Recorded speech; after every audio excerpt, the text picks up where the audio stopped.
Et c'est parti pour le style CSS. Vous pouvez sauter cette partie si vous voulez, allez la prendre dans le projet fini si ça ne vous intéresse pas le CSS. Néanmoins, je trouve ça quand même intéressant de savoir bien coder en HTML, CSS quand on fait du JavaScript, c'est crucial. Okay, donc ici, on commence notre CSS avec sélecteur universel before after. Pour bien démarrer un fichier CSS, c'est une bonne pratique de faire ça. Box sizing border box pour prendre en compte le padding et les bordures dans le calcul des hauteurs et des largeurs de nos éléments.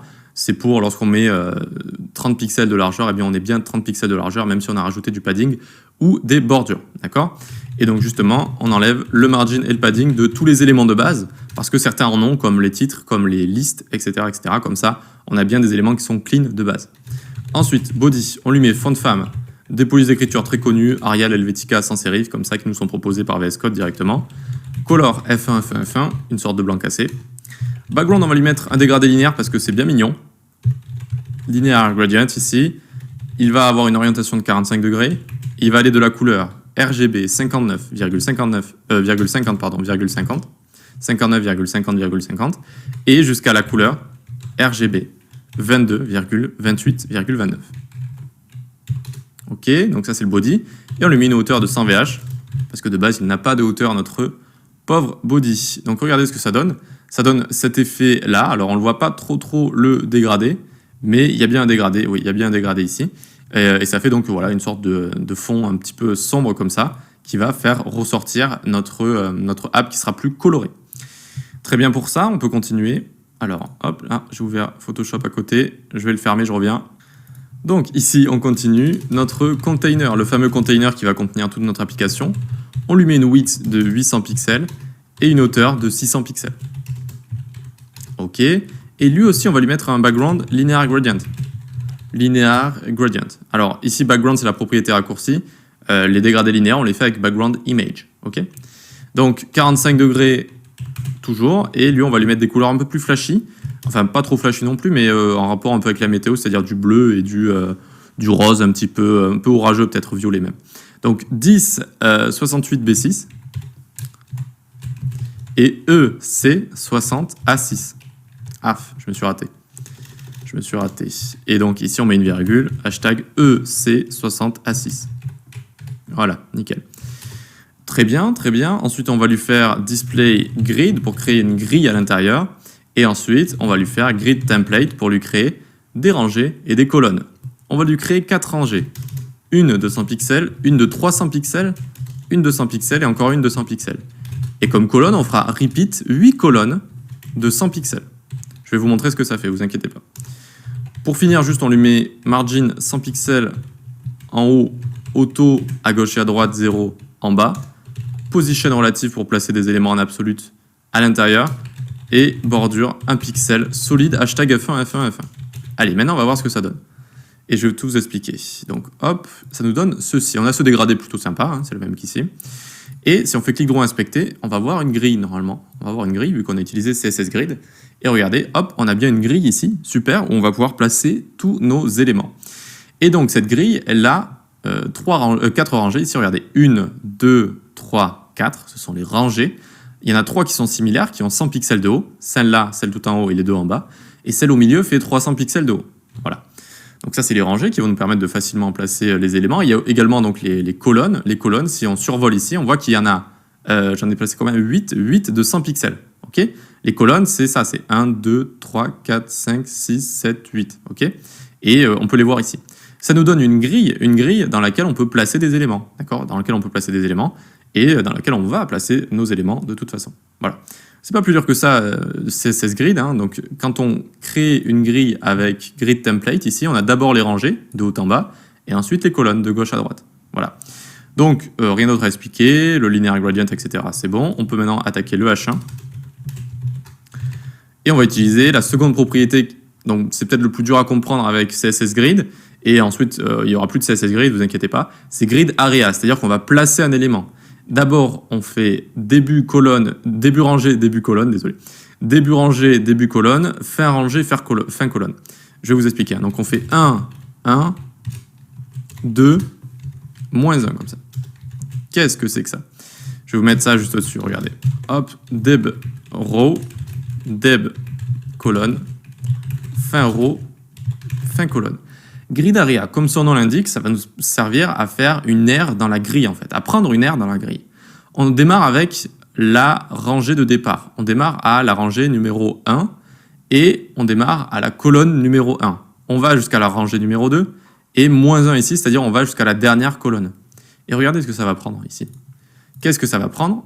On ouvre container, on va sur H1, ça prend en fait toute la première rangée, c'est-à-dire de 1 ici, la première ligne de rangée, elle est tout en haut, jusqu'à la deuxième ligne de rangée ici. D'accord? Donc ça prend la première rangée. Et ensuite, toutes les colonnes jusqu'à droite. Toutes les colonnes jusqu'à droite. Regardez, toutes les colonnes de gauche à droite et la première rangée de haut en bas.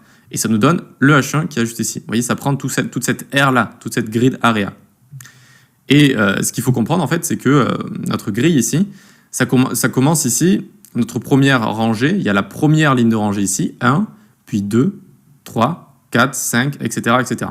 Pareil pour les colonnes. Première ligne de colonne ici, et ensuite 2, 3, 4, 5, etc., etc. Et c'est comme ça qu'on les place en fait.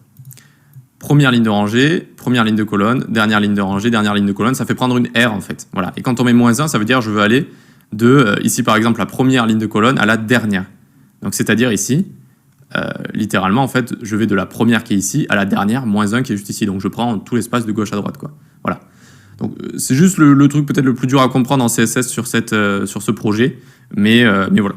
Hop, tac, tac, tac. On peut continuer ensuite. On va juste faire un display flex justify content center align item center, c'est-à-dire qu'on va centrer le texte parfaitement sur X et sur Y. Hop, on lui met la couleur H1, F1, F1, F1. Mais vu qu'on l'a déjà mis au body, il n'y a pas besoin de l'écrire ici. On va juste lui mettre border bottom, un pixel solide, hashtag F1, F1, F1. Ici, on a utilisé Flexbox dans cette R, dans le H1, pour centrer le texte qui est à l'intérieur, tout simplement, sur X et sur Y. Et donc, vous voyez que c'est parfaitement centré sur X et sur Y, donc c'est parfaitement au milieu comme ça. Super. On peut continuer maintenant avec notre blog logo info, bloc logo info. Alors, c'est parti, on lui fait prendre une R également, grid area. Ça commence à la deuxième ligne de rangée, première ligne de colonne, ça va jusqu'à la troisième ligne de rangée et dernière ligne de colonne. C'est-à-dire en fait qu'on est passé à la rangée en dessous, la rangée en dessous. Là, c'est H1, c'est la première rangée. On est passé à la rangée en dessous et toujours on prend toutes les colonnes de gauche à droite. Voilà.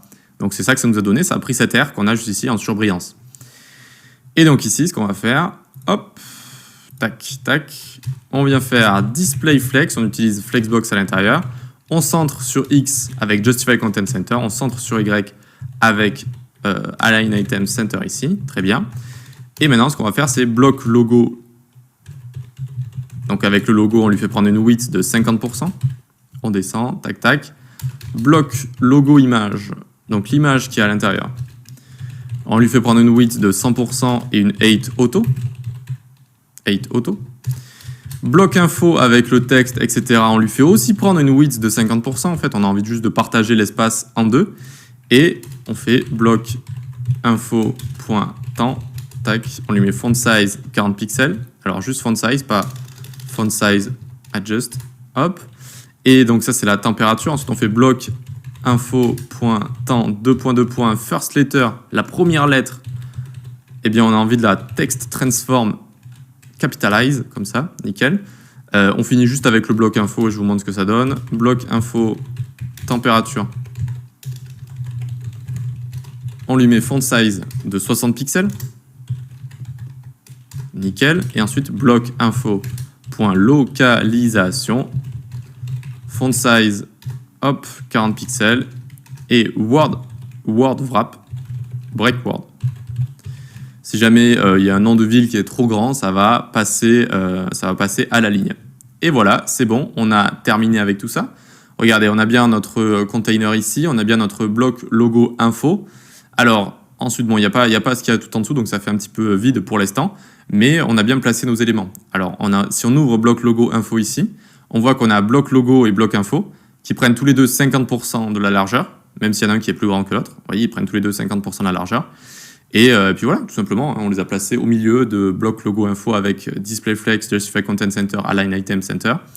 Et puis voilà, tous nos éléments sont ici. Ils sont ici directement. Là, ça fait un peu vite, Tokyo peut-être, mais quand on va appeler notre API, Par exemple, si vous trouvez à Tokyo, il va vous mettre le continent aussi. Donc, il va mettre Asie/Tokyo. Si vous êtes à Berlin, par exemple, il va vous mettre Europe/Berlin. Ce qui fait que ça va s'étendre un petit peu plus ici. Et niveau design, ce sera un petit peu mieux. Et aussi quand on aura fait en dessous les blocs, voilà, les blocs qui sont juste en dessous. D'ailleurs, les blocs qui sont en dessous, on va s'en occuper juste après. Donc, on va continuer le CSS.